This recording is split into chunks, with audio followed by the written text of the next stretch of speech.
Coming up on this episode of the IoT Inc. Business Show. This episode is a live and raw recording of my opening keynote address at Insurance Nexus 2017 in Chicago. It's similar in nature to my keynote recordings from Internet of Things World 2016 and Internet Tech Expo 2016. This speech is entitled Internet of Things and Insurance. Not super creative title, but in it I do discuss the opportunities and threats that IoT tech presents to the insurance industry, and I use an example from my family for illustrative purposes. All this and more on this episode of the IoT Inc. Business Show.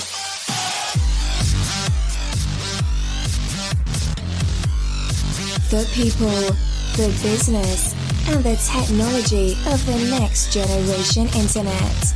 This is the IoT Inc. Business Show. And now, here's your host, Bruce Sinclair. Hello and welcome to the IoT Inc. Business Show. This show is for business leaders and managers employing the Internet of Things for their business or the business of their customers. I'm your host, Bruce Sinclair, and I interview the industry's leading authorities to find out how they use IoT to improve business and create value. If you like this show, subscribe to it on iTunes and go to iotinc.com to check out my complimentary articles, videos, meetups, and webinars. I'd like to re-announce the winner of the USA Insurance Nexus Award. I'm going to move to the introduction of our keynote speaker. We are really fortunate to have with us today Bruce Sinclair, who's the publisher of IoTinc.com. Please welcome Bruce Sinclair.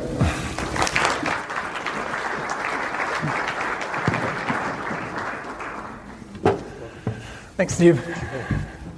Thanks, Marcia, also for bringing me here. Good morning, everybody. Good morning. This is what I'm looking for. This is my daughter, Paris. This is my daughter, Paris, giving me a call. Now, I'm sure there's a lot of other parents in the room, but you don't want this call. This is a call at night, and through her sobbing, she let me know that she had an accident. And now this is important because not only was she in her car, but she was with her brother. Now, luckily, she was okay. It was just a fender bender. But the significance of this accident was this was the very first day she got her driver's license. These are my two children. You've met Paris. She's 19. She drove a Volvo station wagon, and her premium on our insurance is $920 per year. My son Chase, 17 years old, he drives an Infiniti sports car. He's coming in at $1,300 per year. She looks pretty reasonable. It's a reasonable car. So you wouldn't, that seems about right. But in reality, she's a speed demon. And for some reason, that Volvo has a turbo, and she's a heavy lead-footed driver at all times. My son, now he looks the part, right? He's cool. He's driving the equivalent of the muscle car that I drove when I was his age, the sports car here, but he drives like a granny. He's the safest driver. When I'm with him, I'm even pushing him along. And he's my son in a sports car. So for us, we pay a little bit over $3,000. I think it's like $3,300, $3,200 per month, per year, I should say, for our auto insurance. Now, if I could have my insurance premium go down by about 15%, maybe around $500, I would actually make a switch. So what I like to talk about today is how do we bring down my insurance while bringing down your risk?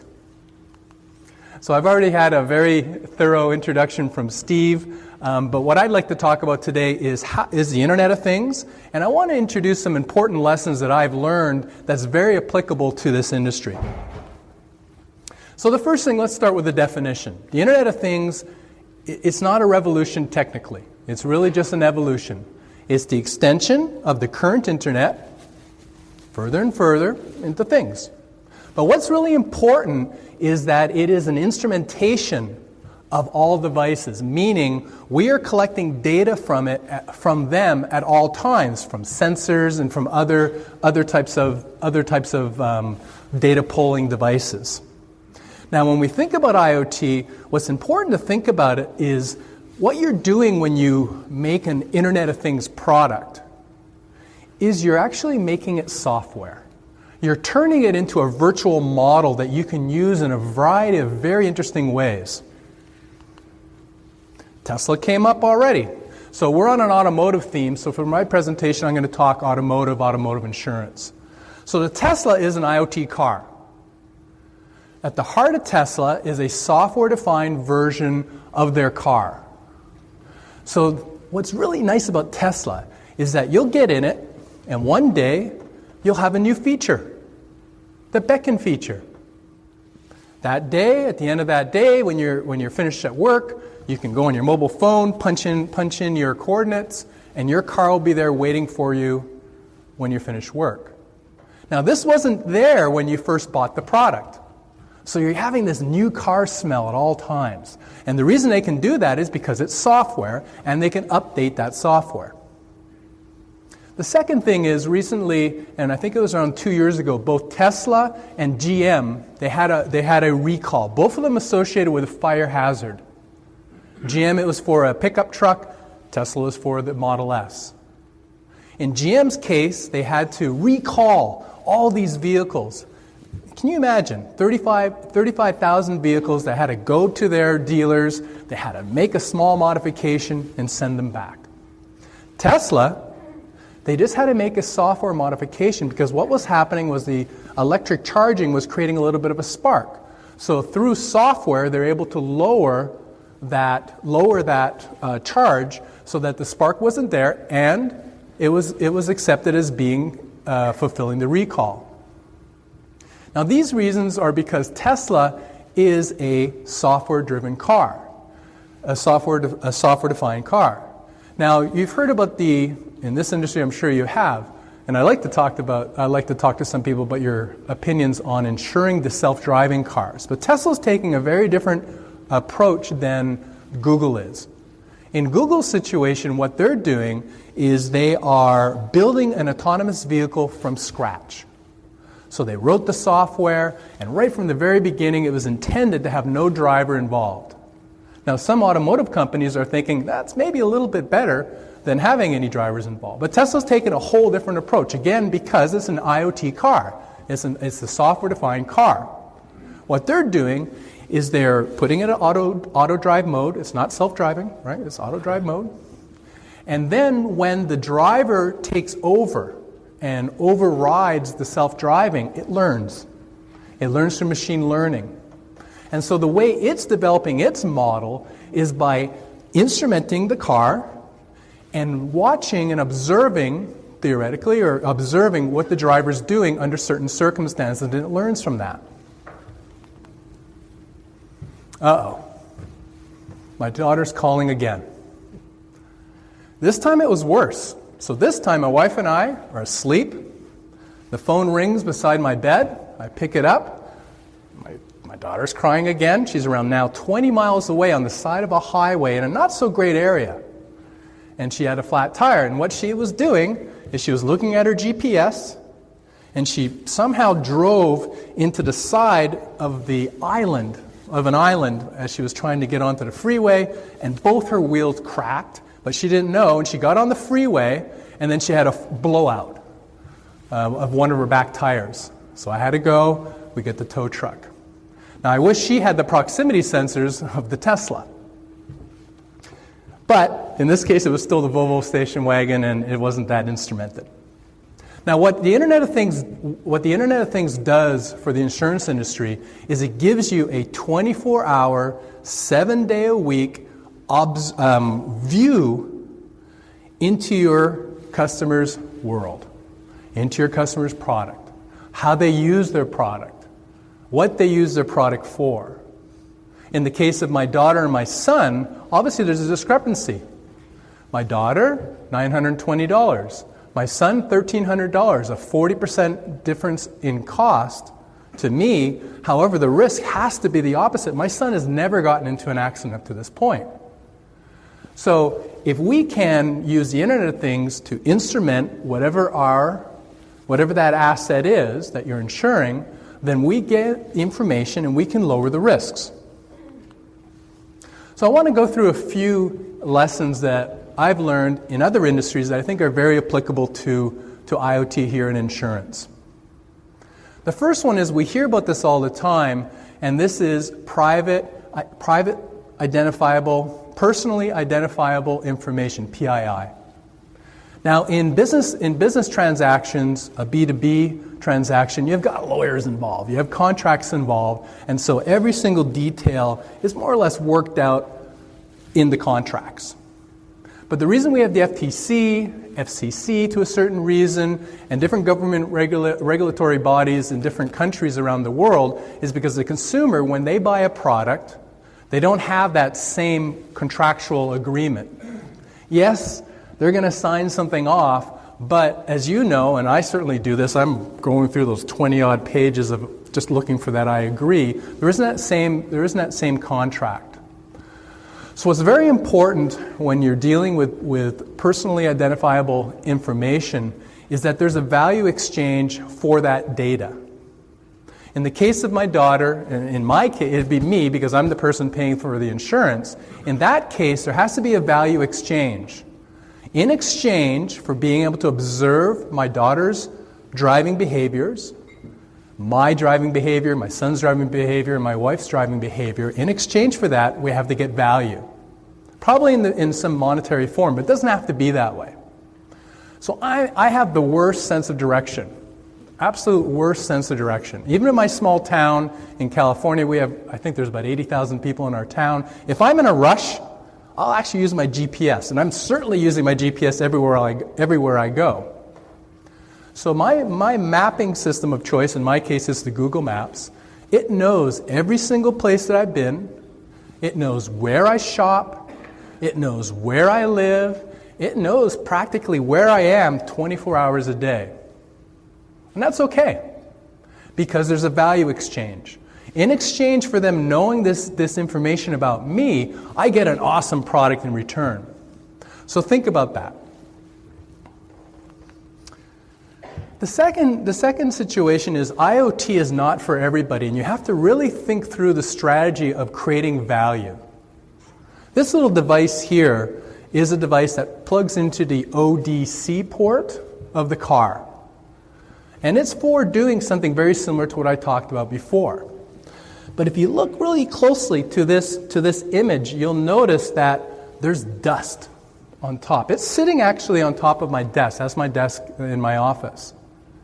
Now, you would think, me, being in IoT since 2008, me having a daughter who drives like a maniac, you would think that I'd be motivated to take 10 minutes, 15 minutes it would take for me to take this device, plug it into my daughter's car so I can see what's going on. But I don't.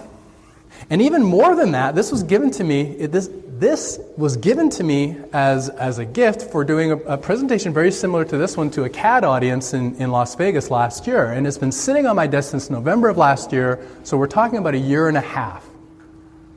So the lesson here is that there has to be enough incremental value for the customer to use or buy the product. And this isn't always very obvious, and we're seeing this in the consumer IoT, specifically around the areas of locks, around the areas of doorbells, and around the areas of thermostats. If you look at these smart products, they're generally 10x the cost. So you get a front door lock, that's about $20. You get an IoT lock, it's about $120. You get a thermostat, that's about $20. You get an IoT thermostat, a Nest one for example, it's around $200. Now there's an issue here. And the issue again is one of value exchange. Now in the case of August locks, They are maybe working, they've told me that they're working with your industry, for example, and other industries to try to augment the business model. The business model has to coincide and has to make sense. And the business model right now for consumer IoT products is one and done. You just buy something and you're done with it. But the reality is for an IoT product like this one and the Tesla, there's a whole back end that has to be paid for. So again, maybe there's some creativity in the case of the door lock with the insurer to have a very good understanding of what's happening in the home where they can augment the business model of these products. But there has to be that value. And the third one, well, it was actually brought up, and I'll bring it up again. With IoT, when you have this 24-hour, 7-day-a-week connection with your customer, it is a form of communication. Maybe they're not talking to you on the phone, maybe they're not connecting with you on their website, but it is a form of communication. Now, when the manufacturer has that direct relationship with the customer, there's a disintermediation between the middleman and the customer. Tesla's doing it in a couple different ways, and I'm just bringing up Tesla because we're talking auto insurance and cars. But many IoT products are doing this. And with the distribution network, Tesla has gotten rid of the dealership. Right? You can buy, most of the cars are bought online. You can actually go directly to a direct store, a Tesla store, and buy the product, but they've disintermediated the middleman. And now they're disintermediating you by selling insurance directly to the customer. They have that relationship. Now think Tesla, now think any product, any asset in the industrial space, in the commercial space, in the consumer space that's being insured. And think about the connection that that connected product has with the buyer or the owner of that product. When they have that relationship, and that could be you having that relationship, but when they have that relationship, they can cut out middlemen in a lot of different ways. So the good news is my daughter now is the best driver in our family. She's changed cars. She's got a Prius. And what's really interesting, and this takes me to lesson number 4, is that feedback is very, very important. And it will modify behavior. It's not like she's going to listen to me telling her to slow down, even after she's now had 3 accidents, by the way. And I didn't talk about the third one. Even after 3 accidents, it's not like she's going to listen to me. But as soon as she got her new Prius, a second-hand Prius, she's focused on that. I don't know if I have a pointer, but she's focused on that red square there, the miles per gallon. She's obsessed with it. Even I borrowed her car just to go, I think, 2 miles, and she goes, "Papa, make sure that you don't ruin my miles per gallon." All of a sudden, right? She's like the best driver. She's the slowest driver. She's the safest driver, and she's getting the best mileage. So this is another lesson, and I think it's applicable here too, is by providing certain types of feedback, you can change the behavior of your customers. But unfortunately, if you look closely at this picture, and this was taken just a couple days ago of my daughter and me in the driver's seat, yeah, she's still it's a work in progress. She's still a distracted driver because if you look in her lap, she has those almonds, and I think that she should be focusing more on the car. So anyway, thank you. I appreciate being here. I'm here for the rest of the day if you have any questions. And also I believe it's been distributed. If you want to download the report or download the presentation and a special report, you can just go to that URL. Talk to you soon. Thank you.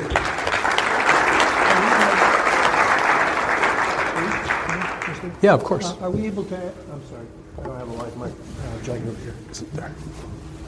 Do we have time to add a few questions from the audience? So Bruce, are you willing to? Oh, of course, yeah. Great. Is that okay?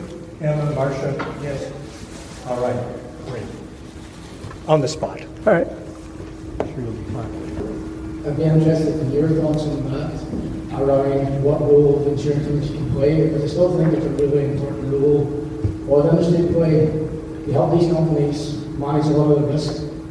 There's a lot of risk beyond just the risk of the product and the driver. Yeah.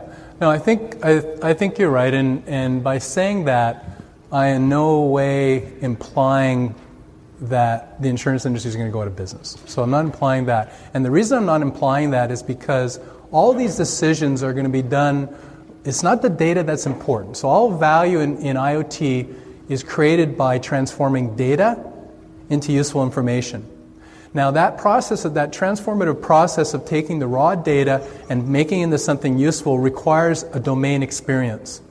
And this is the area of data analytics. So you probably heard data analytics, big data, and so forth. Now to be able to do big data, to be able to do analytics, to be able to make those predictions to reduce the risk, you need to have domain experience. And so this is something for you to think about here, is how do you leverage, maybe it's not the distribution of your product, but maybe it's the core intellectual property of your product that you can utilize within the industry. So maybe you lose a bit of the distribution, but you will not lose until they gain that same core competence. You will not lose the domain knowledge, and that domain knowledge is what's needed to make any of this stuff work. So a question around the ownership of the data for IoT. Should the person that creates the data be the owner of it? Should the company that collects it be the owner of it? What's the perception right now in the industry? So let me give you a hypothetical. I have heart disease, and I have a defibrillating device put inserted in my chest. Now, who owns the data from my body? Do I own it? Does the device manufacturer own it? Does the hospital own it? So the answer is, at least in the US right now, nobody owns the data. Now, what you can do at best is you can get the rights to use the data. And this again comes into what I was saying earlier with a value exchange. There has to be I had actually Jared Ho, who is a lead attorney at the FTC, on my podcast, my most recent podcast. If you go on my website, you can see it. And part of what we were talking about was the concept of not acknowledgement, but when you sign off, is the concept of consent. And it's really difficult in IoT, but you need to get that consent. Now, there has to be, what I said again earlier, there has to be that exchange in value to get that consent. But if you can provide something of value in return for the consent, then you own the right to use the data. And this is very important. Very important because, again, all incremental value from an IoT product comes from transforming that data into useful information. So you must do whatever you can to get the rights. Now, in some cases, it's really interesting because they'll give you the product, the hardware product, for free. The reason they're doing that is for that data. So nobody owns the data today. There is work that's happening at the different government bodies in terms of laws and regulations. It's evolving, but as of right now, no one owns the data, but you want to get rights to use the data. So, building on that exchange, exchanging your PII for value, can you talk to some of the trust issues around there, right? Because even say take something like Facebook, you're exchanging your PII for what may or may not be value. Right, but there's an implicit giving of power to that company, right? Right. Universal information. Can you talk about that a little bit? Yeah, well, and again, this has to be a voluntary disclosure, or I guess an exchange here, and you have to again consider the differences between a business and a consumer. With a business, that trust is encapsulated in a legal contract. A very explicit legal contract that both sides have had their lawyers look over. So that one's a little bit, is a little bit more straightforward. It goes back to the similar question over there: is signing off on is giving the company, the enterprise, whoever's the manufacturer, that trust in some form of consent. Now, in some cases, there's no interface at all. But this is all going to come down to, it's no different than what we're seeing today in IT. So IT security and IoT security, they're very similar in one way and different in another way. In one way, they're very similar. In IoT, you've got a concept of data in motion and data at rest. So data in motion is, as it sounds, it's coming from those sensors, it's coming from external systems, and then there's things that you can do in terms of trying to access the confidentiality of it, the integrity of the data, and the accessibility of the data that you can't do in IT. But in the data at rest, it's the same as the IT world. So I'm not sure what to I'm not sure what to say about it other than consent is really needed, and then we get into the technical. The technical side of this is security. The business side of it is risk management. So on the security side, what I'm saying is there's an extra, I guess you need to be, if you're thinking about entering a contract with a vendor, you need to look at the technical capabilities, specifically at the data in motion, which is maybe something you wouldn't be, or your technical people wouldn't be necessarily looking at normally. But it's similar at the rest and different in the motion, so I'd focus my energy there. Recently I read an article in Bloomberg News that went on to say that, even if you're sharing your data with the insurance company, it may not impact your rates, but they're using that data to create models of people like you, and that's going to impact the rates of other people. So they really are using your data to impact rates. So it's kind of a straight extraction, but you can see where people can go in terms of their fear around the use of data from IoT. Okay. So there's kind of two questions in there, and I'll try to address both of them. The first one is the one of PII. So as I was saying, you've got the technical side is going to be security, and the business side is risk management. In terms of risk management, only one form of risk is going to be privacy. There's other forms of risk that you need to consider. Now, the inference of maybe using the data in a strange way I wasn't really thinking about, but something to think about is the integrity of the data. So one is the confidentiality data, which is you gain someone's information, you know where they live, they know what they do. Another one, though, is the integrity of the data, and that's making sure that you're not spoofing the system, you're not putting information into the system that's maybe wrong. And then the third one is the accessibility. Now, people all here have heard about DDoS attacks, right? And these are, sometimes they conflate it with IoT because they'll use IoT devices as the bots to do the DDoS attack. But one area of risk that people or companies really have to consider is a DDoS attack on the IoT device.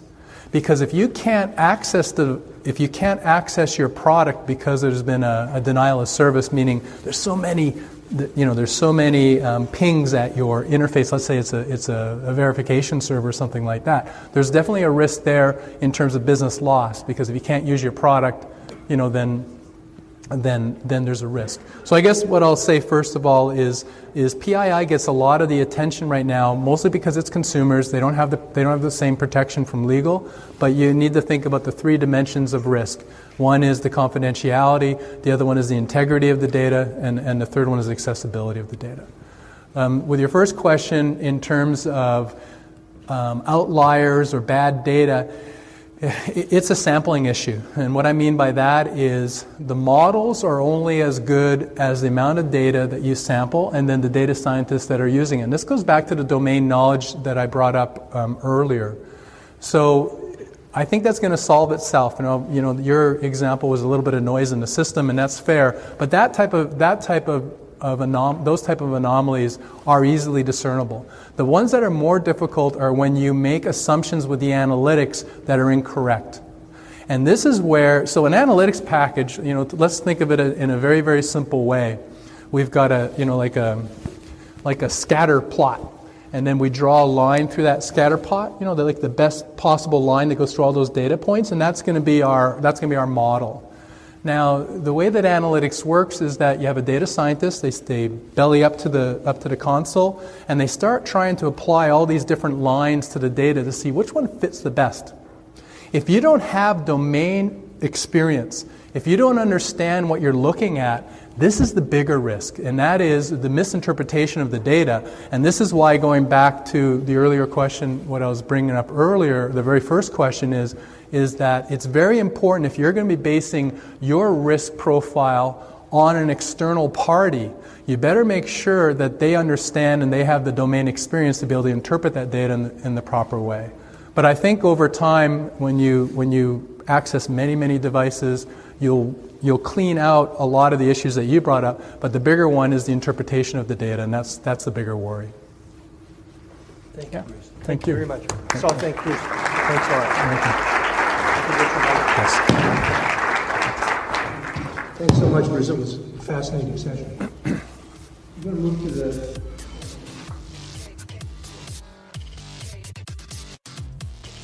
Okay, well, that was episode 82. I'm not a big fan of this number because of its factors. If you want the slides or the transcript of this speech, just go to the show analysis notes. They can be found at www.iot-inc.com. Find the post, and within you'll find the transcript. If you've been enjoying this podcast, there's a few ways you can support it. You can write about it in your blog. You can share it on social. You can leave a review on iTunes. That's a good one. And you can leave a donation on PayPal. But the donation buttons are coming down pretty soon because, well, they didn't really work all that well. Instead, I'm going to start selling a commercial per episode. And I have my first sponsor next month. If the commercials are effective, meaning that you take action based on what you hear, one 30-second commercial will justify keeping this podcast on a weekly schedule. So when they do come, please take action. If you're interested in advertising your company here on the podcast, let me know. You can reach me at bruce@iot-inc.com. I'm your host, Bruce Sinclair. Thank you for listening. Until next time, may your path to IoT business be a fully insured one. You have been listening to the IoT Inc. Business Show.